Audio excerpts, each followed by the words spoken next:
Alright, hi everybody, this is Russ Burlingame with comicbook.com. If you've been watching our DC videos this week, you'll probably notice this is not Cloud City Comics in Syracuse. Looks a little different. This is in fact Sound Go Round in Binghamton. This is my, I still think of it as my home comic shop, even though I appreciate it. I don't actually live within 80 miles of here anymore. But this is Jeremiah Fettinger. He's the manager here. We want to talk to him a little bit about the fact that you guys got nominated for the Eisners this year. Yes.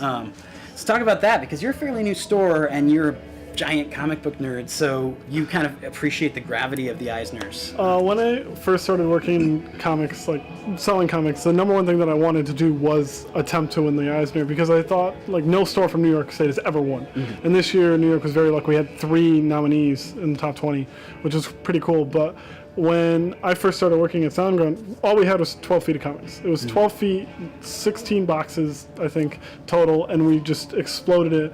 And we wanted to build something new and unique. And when the idea came to mind, we easily could have just went to a separate building, started a comic book store, and just been it and just tried our best to build that comic book store just like that. But we decided to keep it a part of the entire store as just a whole, because keeping it all under one umbrella, I felt, was a much better use of the medium, and a much you could blend real easy. It's really awesome. The one thing that I absolutely love about the store is getting comics in front of people who wouldn't walk into a comic book store, because 90% of the people who walk into a comic book store want to walk into a comic book store. So the fact that parents and kids and students and teachers all come in here and just looking for other stuff, and they end up over here into our comic book section, that makes me very proud. On top of being nominated for an Eisner, I was blown away. Like you said, we're a relatively new store. About 2 years we've been really digging deep and doing new comics, but we've been doing old comics for about 4. And the Eisners meant so much to me, because when Will Eisner created the award, he really wanted to acknowledge stores for what they did. And the fact that enough people in our community felt that we deserve acknowledgement and nominated us, that just absolutely blew me away. Now, you talked a little bit about kind of being a mixed media store. Obviously, we've all been shooting here in the comics, but when I first started coming here as a customer, it was a record store. I would come here and get my movies, get my music, and there was a rack basically this size, not one of these obviously, but there was a rack basically this size that was graphic novels that you bought off of people who were trying to sell their record collection, and that was all. As you said, by the time you got here, it was slightly more than that, but not very much. The owner bought 2 collections, put stickers on them, and just threw it out on the floor. It wasn't, he didn't build anything. He wasn't trying to go anywhere with it. And then when he hired me on, he decided, let's try and be the best store we could in the area.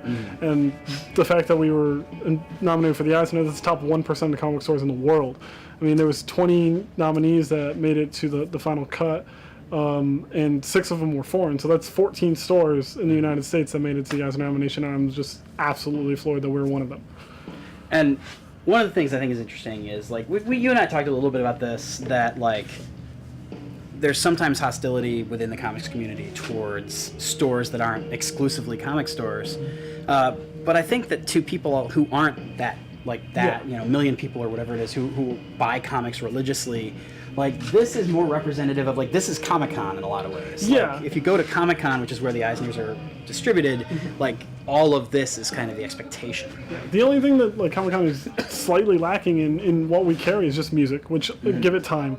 But I'm a purist at heart too. I love just regular old comic book stores, brick and mortar, mom and pop shops. They're awesome, but I feel as though this medium has reached its point that it needs something else to grasp onto. You can go to a majority of those mom and pop comic shops and they're selling stuff other than comics. And the fact that we started elsewhere and then branched into comics, I guess that gave us slightly a disadvantage, because there are stores that are branching out, and we don't do tabletop gaming yet. We will be starting that soon, but that's another way that mom and pop shops keep themselves afloat, is tabletop gaming. Do they get penalized for that, I guess? I don't know. My only gripe with the Eisners this year is, if you look at the other 19 nominees, they were all just comic book stores, which is awesome, and I'm really appreciated that I was the one that stood out, but I don't know if that hurt me.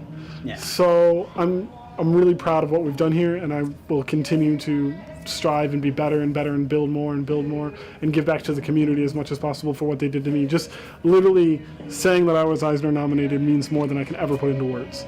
For what I do here, it just absolutely blows me away. It makes everything worth it. Thanks very much. Yes, thank you.